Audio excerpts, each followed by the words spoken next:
you'll see number 0 of the Chargers comes running right up the middle, runs right into the running back, spins off of him, stays on his feet, and he's right in the face of Drake May. But watch, he'll do an extra spin and fall down for no reason. Whoop!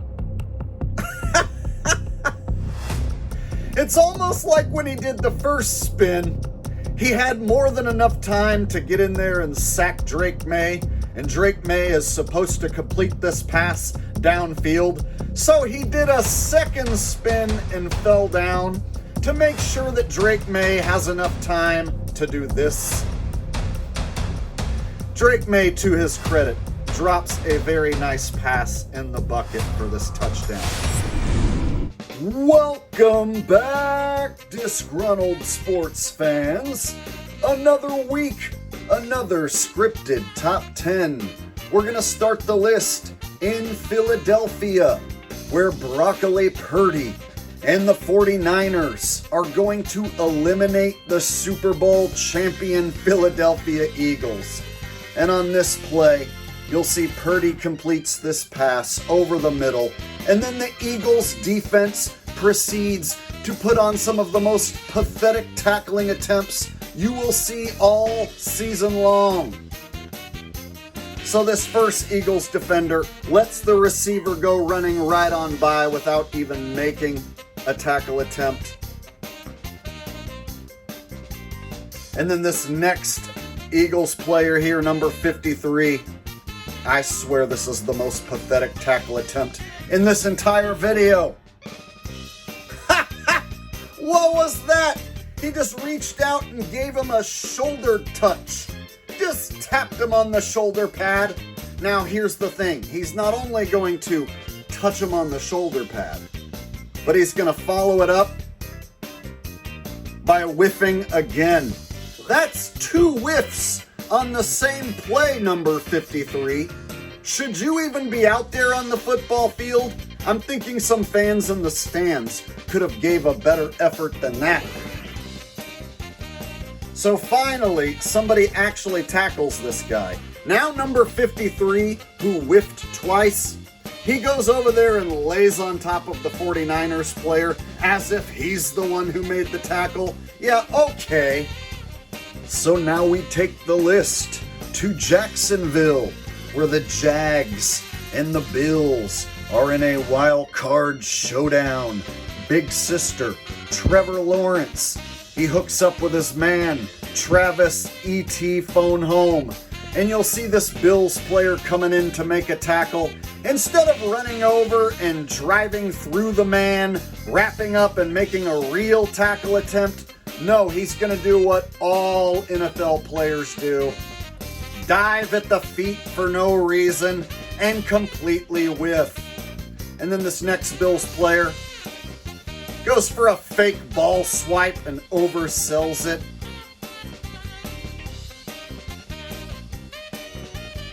So this game was most definitely a live betting trap. They had the Bears play like trash at the beginning of the game and then come back and win. So early on, you'll see Caleb Williams purposely throwing it right to the Packers, setting that live betting trap. I mean, come on, that was nowhere near the Bears wide receiver. He's literally throwing it right to the Packers. So the Packers in this game took a 3-score lead over the Bears. And then, of course, they ended up blowing their 3-score lead. And that's how a live betting trap works, of course. So later on in this same game, the Packers return the favor and let the Bears score the go-ahead touchdown on this play. And you'll see this Packers defender up top and to the left. He's going to leave number 2 wide open. And he's going to stick his hand out for no reason while staring at the quarterback. Yeah, what was the point of sticking your hand out there if you're just going to let him go running right on by? So he stares at the quarterback long enough to let number 2 get wide open before he finally decides to run downfield. And this was the go-ahead touchdown.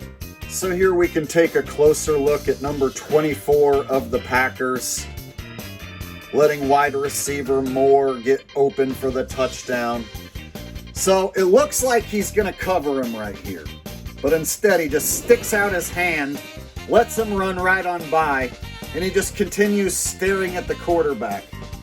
And then once the receiver has already run past him and is wide open, that's when he decides to turn around and start running after him. Of course. So that's a cupcake, easy touchdown for the Bears.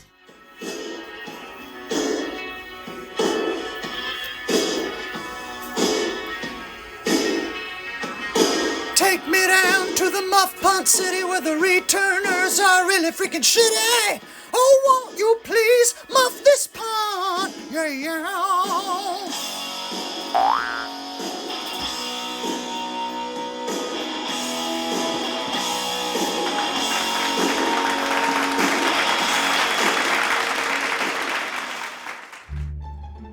There was over 30 doinks that happened this season.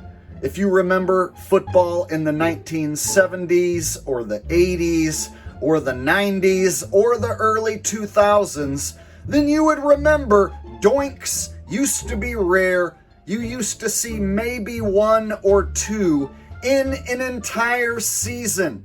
And now you see 1 or 2 every single week. And this is no different. We had 2 doinks in the wild card round. Y'all know what time it is. Hit it.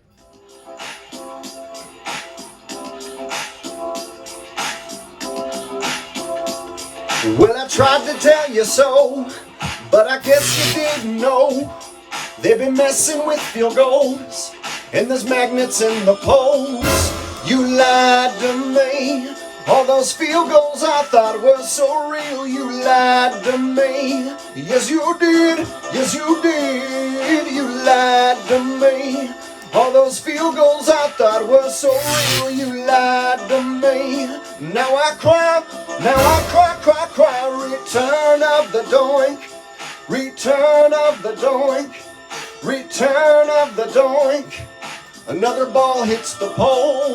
Return of the doink. Return of the doink. Return of the doink.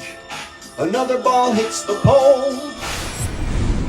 So clearly, these field goal kicks are being manipulated by technology. Once the ball is kicked, we see the manipulation take place in mid-air, causing the ball to wildly swing left or right. And on this play, you'll see Pinheiro, the kicker, purposely kicks the ball as hard as he can to the left. So on this play, there is no manipulation. It's just the kicker purposely kicking the ball to the left. Now you can't tell me that he didn't try and miss that kick. Pay very close attention to the way he's not trying to split the uprights right down the middle, but he's purposely kicking the ball to his left. I mean, guys, there's no reason a professional kicker should be missing extra points that badly, but you could see the technology didn't even manipulate that kick. He just straight up kicked it as hard as he could to the left. That's the only way you can miss a kick that close. This play right here, man, is some extra phony rigoroni with a side of baloney. You'll see number 0 of the Chargers comes running right up the middle, runs right into the running back, spins off of him, stays on his feet, and he's right in the face of Drake May. But watch, he'll do an extra spin and fall down for no reason. Whoop! It's almost like when he did the first spin, He had more than enough time to get in there and sack Drake May, and Drake May is supposed to complete this pass downfield. So he did a second spin and fell down to make sure that Drake May has enough time to do this. Drake May, to his credit, drops a very nice pass in the bucket for this touchdown. But it's only because number 0 of the Chargers did that extra spin-a-rooney. One more time, this double spin-a-rooney is hilarious. Bounces off the running back, does an extra spin and fall down. So now we head back to Soldier Field, where this wild card game between the Packers and Bears was arguably the most phony game of wild card weekend. And this was the most phony play in this game. Watch number 1, missed tackle, followed by another missed tackle, and then number 1 takes out his own teammate down there. And then you have 2 Bears players right here who could team up and make this tackle and keep this from being a touchdown. But neither one of these guys can stop the Packers guy from scoring. Ridiculous. There was like 4 missed tackles on that play. And that brings us to the number 1 most rigged play of the week. And it has to be Aaron Rodgers' final game in the National Fixed League. Is this the way Aaron Rodgers is going to go out getting his butt kicked by the Texans? Watch him throw this interception right to the Texans. Not only does he throw the interception right to that Texans player, but now watch the Steelers receiver back there. He's going to run up and make a comical effort at making a tackle. Yeah, man, you were trying your best to tackle that guy, sure. And it gets worse, because old man Rodgers is going to run over to make a tackle attempt. There he is. Now, what is Aaron going to do to save this from being a pick six? Well, he's just going to get bumped right out of bounds. And you got one last Steelers guy there who can possibly save this play from being a pick six. But no, he gets blocked. And Mr. Frizzy Hair, he's not even going to make a tackle attempt. It is a pick six. And that's going to do it for your wild card top 10 most rigged plays of the week. Please like, please share, please subscribe, and I will see all of you in the next video. Peace.